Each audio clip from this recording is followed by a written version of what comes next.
You're at the register. The total pops up on the screen. $50. You pause, just for a second. Then your thumb finds the smaller button.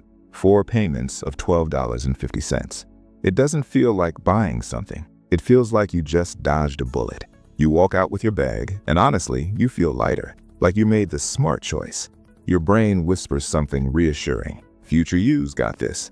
You're not thinking about next month, not thinking about the other 3 things you split into payments last week, not thinking about how your calendar is slowly filling up with due dates you'll probably forget. Right now, it only costs $12. Later that night, you check your bank account. Everything looks fine. Balance is decent. You exhale. 3 days later, a charge hits. Then another, $18, $23, another $12.50. And now you're doing something weird. You're not checking how much money you have. You're checking how many payments are coming. You open your email and search for installment, then payment reminder. Then you just scroll, trying to remember what half of this stuff even was. And that's when it starts. You forgot to cancel that free trial. Again, you told yourself you'd start saving after the holidays, then after tax season, then after summer. A friend invited you on a trip and you said you weren't interested, but really, you just couldn't afford it and groceries that week. You opened a retirement calculator once, saw the number you'd need, and immediately closed the tab. You didn't make one bad choice. You made 100 small, comfortable ones. And now there's this thing that just sits in the background of your life. Not panic, not disaster, just pressure. You work, money comes in, you blink, it's gone. You start doing mental math before ordering coffee. You feel guilty about takeout you already decided to get. You hope nobody suggests splitting the check evenly at dinner. You tell yourself you just need to make more money. But here's the thing that's been slowly changing. It stops feeling temporary. 3 years of I'll get ahead next year. 3 years of thinking you're almost there. 3 years of believing this is just a phase. And then something creeps in that's worse than fear. Shame. Because from the outside, your life looks totally normal. You have a job, you pay your rent, you're not out here being reckless. So why does it feel like you're losing? Nobody warned you about this because nobody sees it happening. The system didn't get you with one big purchase. It trains you with 1,000 tiny, painless ones. Buy now, pay later isn't dangerous because of interest rates. It's dangerous because of what it does to your memory. Your brain remembers events, but it doesn't track background noise. You remember spending $200 on something. You don't remember spending $12.50 16 different times across 4 months. And this is where it gets messy. You didn't become irresponsible.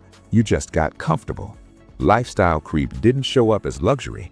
It showed up as convenience. You didn't decide to spend more. Your tolerance for small payments just expanded. Subscriptions, delivery fees, app charges, payment plans, all of it flying under your emotional radar. You were too busy trying to keep up to notice the pattern forming. The rules changed and nobody told you. It used to be that pain stopped you from spending. Now, spending stops the pain. Because tapping pay later doesn't feel like consuming. It feels like relief. But here's what nobody tells you about money. Rich people don't think about purchases the way you do. You see a price tag. They see time. Someone buys a $50 thing and thinks, that cost me $50. Someone else asks a different question. How many hours of my life did I just trade for this? That question changes everything. Because the real cost isn't the thing you bought. It's the obligation you just accepted. Every installment plan you sign up for is a tiny claim on a paycheck you haven't earned yet. You're not buying stuff anymore. You're selling your future. And once you see it that way, you can't unsee it. There was this guy who made over $200,000 a year. Nice place, new car, always had the latest tech, never missed a payment. But he had nothing saved. Not broke, just hollow. Because his income didn't belong to him anymore. It belonged to decisions he made 6 months ago. He wasn't poor, he was pre-spent. And here's the thing that most people miss. More income didn't fix him. Changing his behavior did. Money isn't a math problem. It's an identity problem. You don't lose control in the big moments. You lose it on a Tuesday night at 11 p.m. when you're tired, when you want to feel better, when your brain says you've earned this. Every dollar you spend is a decision you delayed making. Most people just let money flow into their life without giving it instructions. So it finds instructions somewhere else.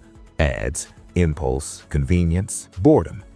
Everyone says small purchases don't matter, but small purchases repeat, and repetition beats size every time.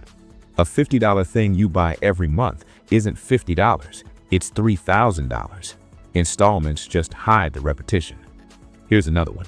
People think income creates security, but what actually happens is your commitments rise to match your income. I know a couple who made one rule. Every time they got a raise, they froze their lifestyle for a year.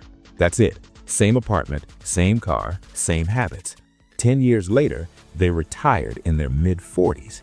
Not because they out-earned everyone, because they refused to automatically upgrade every time they could. Wealth didn't come from making more. It came from resisting the expansion. Here's the uncomfortable truth. Your lifestyle is someone else's business model, and it's working perfectly. Companies don't want your money once anymore.